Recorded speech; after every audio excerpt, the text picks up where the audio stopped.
Alam mo, be, ang pagmamahal ko sa'yo, parang iniipon ko sa bangko.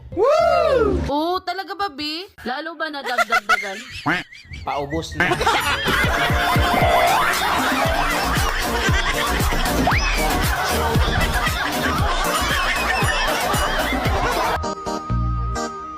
Ate, bayaran mo muna ang SS at PhilHealth mo. Ako nang bahala sa pag-ibig mo.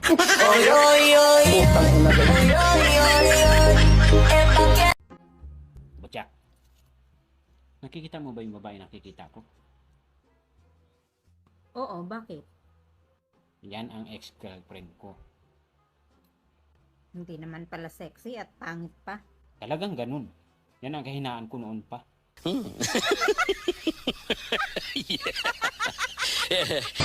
Matino naman akong tao. Pero hindi ko alam bakit ako nababaliw sa'yo.